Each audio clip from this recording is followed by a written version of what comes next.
एक project public तंत्र पे काम करने का प्लान है, जिसमें कि इसी तरह से मतलब वीकली अपडेट वगैरह देंगे और अभी वेबसाइट बनाना है publicpalika.in।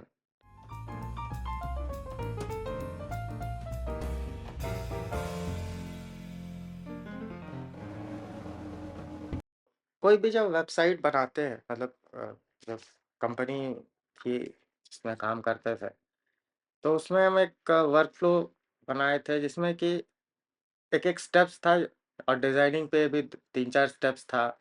जिसमें कि पहले तो रिक्वायरमेंट कलेक्शन करते थे कि जो यूज़र है जिसके लिए वेबसाइट बना रहे हैं, वो क्यों बनवाना चाहता है, उसका पर्पस क्या है?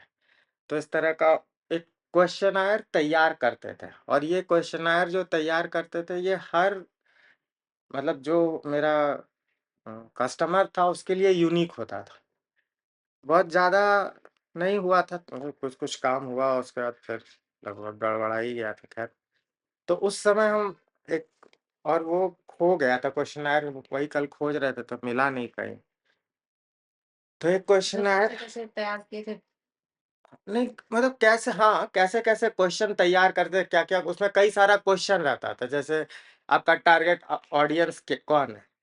कि अगर आप वेबसाइट बना रहे हैं, तो जो ऑडियंस आएगा, तो वो क्या अपेक्षा लेकर जाएगा और क्या उसके बाद वो वेबसाइट पे विज़िट करके उसके बाद आखिर में क्या लेके जाएगा? तो इस तरह से स उसी वही समय था जब साइकोलॉजी को बहुत मतलब ख़ास करके जो ये इंटरनेट साइकोलॉजी है, यूएक्स, यूआई जिसको कहते हैं, उस पे बहुत पढ़ाई किए थे। तो अब जब वेबसाइट बनाने का हम लोग प्लान किए हैं, तो वही प्रोसेस हम लोग फ़ॉलो कर रहे हैं। देखो उसमें जो मेन प्रोसेस जिस पे काम करते थे, पहला तो हो जाता था डेटा कलेक्शन, रिक्वायरमेंट का कलेक्शन, आइडिया जनरेशन कि क्या-क्या उसमें कंटेंट कंटेंट स्ट्रक्चर क्या रहेगा, ये सब कंटेंट आर्किटेक्चर भी कहते हैं। क्या बेटा? हाँ, बेटा। अ, कंटेंट आर्किटेक्चर ये कहते थे। उसके बाद फिर यूआई पर आते थे कि वेबसाइट दिखेगा कैसे, कैसा, क्या कलर कॉम्बिनेशन हो सकता है। तो अगर टीम होता है तो ये सब डिस्कस करता है, वरना हम जब अकेले भी बनाते थे तो ये सारा प्रोसेस एक-एक करके फॉलो करते थे। तो पहला जो स्टेप था कलेक्शन वाला, इसके बाद आएगा तुम्हारा वायर फ्रेमिंग। वायर फ्रेमिंग ये होता है कि मतलब ऐसे ही डिजिटल बोर्ड पर या पेपर पे खाली हाथ से ड्रॉ करते चले गए कि यहाँ पे चलो हेडर होगा, यहाँ पे मेरा लोगो होगा, यहाँ पे होम बटन होगा, ये बटन होगा, ऐसा प्लेसमेंट होगा। डिज़ाइन बना लिया। हाँ, तो उसको वायर फ्रेमिंग कहते हैं। तो हम लोग कैनवा यूज़ करते हैं उसके लिए, तो वो करेंगे। तो ये जो वेबसाइट बनाने वाले हैं, तो इसका रिक्वायरमेंट जनरेशन वाला जो फ़ेज़ है, उसमें एआई से मतलब अपना जो ज्ञानार्थ है, उससे बोले कि ये सारे रिक्वायरमेंट के हिसाब से अब क्वेश्चनेयर तुम हमको डिज़ाइन करके दो, ताकि हम आंसर करें क्योंकि हम आज कस्टमर हैं।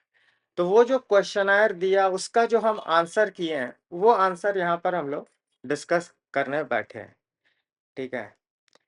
इसको कंटेंट और इंटेंट शीट का नाम दिए हैं, ठीक है? और उसमें ये 25 क्वेश्चन्स हमसे पूछा कि डिज़ाइन करने के लिए, तो उससे होगा क्या कि जो कंटेंट दिखना है, प्रायोरिटी समझ में आती है कि ज़्यादा ज़रूरी क्या है, जिसको दिखाना है, तो वो ऊपर जाएगा, प्रेसिडेंस लेगा। ऑर्डर क्या होगा वेबसाइट में, किसके नीचे क्या दिखेगा, कंटेंट स्ट्रक्चर क्या होगा, ये सारी चीज़ें जो है ना उसमें करेंगे, ठीक है? ये मतलब एक तरह से समझो कि वेबसाइट डिज़ाइनिंग का पहला वीडियो है। यहाँ से हम लोग डिज़ाइन करना शुरू कर रहे हैं। पहले हम अपना रिक्वायरमेंट समझ रहे हैं और अच्छा है कि समझा रहे हैं क्योंकि इसी प्रोसेस में जो पब्लिक पालिका का आइडिया है, इसको हम लोग धीरे-धीरे डिस्कस करके पब्लिक तक पहुँचा सकते हैं। तो क्वेश्चंस को हम लोग एक-एक करके डिस्कस करते हैं, जो आंसर हम लिखे हैं, वो हम पढ़ते चले जाएँगे। ये जो छोटा-छोटा क्वेश्चन वाला पार्ट होगा ना, उसको हम लोग एक-एक वीडियो के तरह से छोटा-छोटा वीडियो बना करके डाल सकते हैं। तो लोगों को पता चलेगा कि क्या हो रहा है। अंग्रेजी में भी हो जाएगा, हिंदी में भी हो जाएगा, तो छोटा-छोटा वीडियो ऐसे 5-10 ठो बन जाएगा।